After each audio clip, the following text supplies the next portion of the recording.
আজকে আজকে আনায়ার আকিকা, সেই জন্য এই রান্নাবান্নার আয়োজন চলতেছে।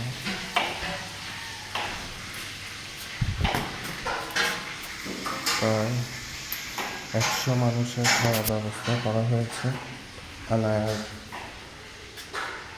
আকিকা উপলক্ষে। সবাই আনায়ার জন্য দোয়া করবেন, সে যেন ইসলামিকভাবে তার জীবন অতিবাহিত করতে পারে। আনায়াকে এখন গোসল করানো হচ্ছে, আর আশেপাশে প্রায় 80 ঘর মানুষকে পাঠানো হবে। পাঠানোর জন্য প্যাকেট রেডি, এখানে রয়েছে প্লাস্টিকের বক্স, বিশুদ্ধ পানির বোতল,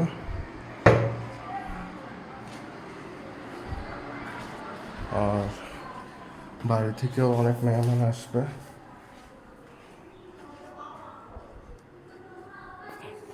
মেহমানের জন্য ঘর কিছুটা সাজানো হয়েছে।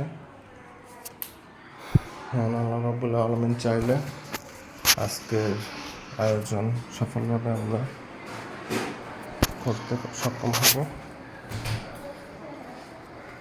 এখন আনায়া গোসল চলছে, এখানে আমার দোলনা। আল্লাহ হাফিজ। সবাই আনায়ার জন্য দোয়া করবেন, আমাদের সবার জন্য দোয়া করবেন।